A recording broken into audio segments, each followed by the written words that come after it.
Bem, pessoal, vamos analisar agora como que um objeto direto ele pode aparecer também na forma de pronome oblíquo átono, tá? Veja esse exemplo. Eu comprei as frutas. Eu as comprei. Então, reparem que quando eu falo eu as comprei, esse as está se referindo a quem?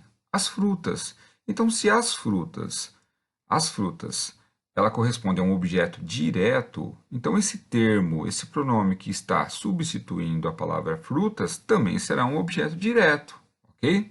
Bom, outra forma também, pessoal, nesse exemplo 2 do quadro azul, né, de fundo azul, vejam, pessoal, que até agora vocês viram que quando eu faço a pergunta o que depois do verbo, eu acho um objeto direto, quando tem coerência, né, entre a pergunta e a resposta.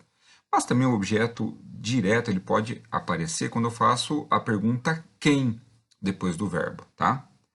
Quando aparece quem, assim, isoladamente, e não a palavrinha a antes, que seria uma preposição, quando só aparece quem, eu também acho um objeto direto, mas se aparecesse a quem, aí já seria um objeto indireto que eu vou mostrar para vocês daqui a pouco, tá? Bom, a diferença quando eu falo o que, eu estou me referindo a coisa, objeto. Quando eu falo quem, eu estou me referindo a pessoa. Olha o exemplo, veja o exemplo abaixo aí. Os fãs abraçaram quem? A cantora, né? Então eu utilizo o pronome indefinido quem. Olha o exemplo de baixo. Eu comprei as frutas. Eu comprei o quê? As frutas. Por quê? Frutas é um objeto, né? É uma coisa. E cantora é uma pessoa, né? Então, os fãs abraçaram quem? A cantora. Continua sendo objeto direto. Mas quem eu utilizo para pessoa e o que para objeto. Ok? Pessoal, vejam aqui no outro quadro, no segundo, do fundo roxo, que também não são só termos que podem trabalhar com objeto direto. Nesse exemplo aqui da terceira linha do quadro roxo, os jornalistas noticiaram que a guerra terminou.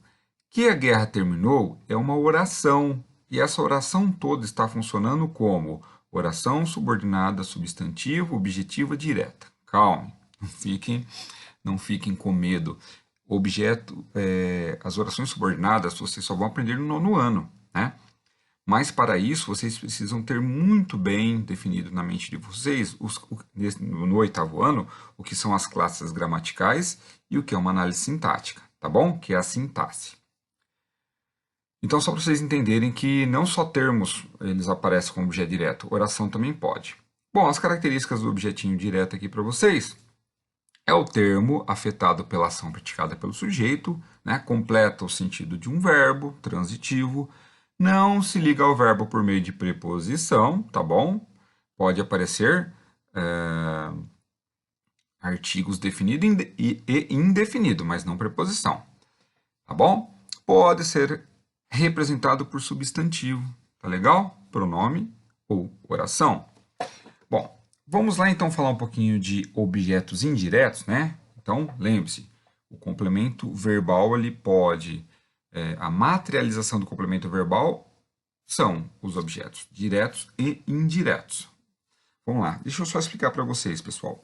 Um verbo, ele pode ser verbo transitivo direto, ele pode ser verbo transitivo indireto e ele pode ser bitransitivo, ele pode ser os dois, tá bom? Então vamos lá. Os filhos escreveram. O que vem na nossa mente? Escreveram o quê? O quê? Ou seja, o objeto que foi escrito, o que ele fez? E a outra pergunta, e outra interrogação que pode aparecer na nossa mente é para quem? No caso aqui, ele não indica o que ele escreveu, mas sim para quem. Os filhos escreveram para quem? Para as mães.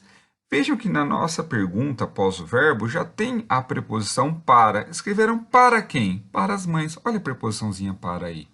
Logo, então, eu falo que o objeto ele se liga ao complemento por meio de uma preposição. Olha o segundo exemplo. Pessoas generosas doam aos necessitados. Pessoas generosas doam. Doam o quê? Aqui não está aparecendo o quê? Mas para quem? A quem? Aos necessitados. Veja que eu tenho a preposição mais o artigo o, então vira aos. Mas olha, vamos lá, vamos entender como esses verbos podem trabalhar como bitransitivos. Os filhos escreveram o quê? Cartas. Olha o objeto direto. Para quem? Para as mães. Então, o verbo escrever, ele poderia ser um verbo transitivo direto e indireto. Mesma coisa o verbo doar. Pessoas generosas doam roupas aos necessitados, doam dinheiro. Se aparece o objeto que está sendo doado, eu teria também um objeto direto, ok?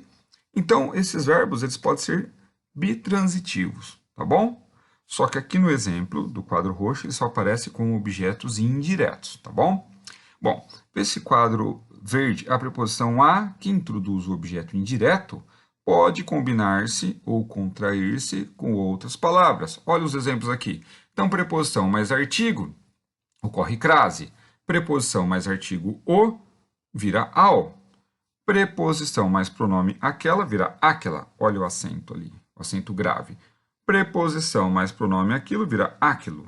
Tá bom? Então, esses são alguns exemplos, pessoal, para vocês entenderem, né?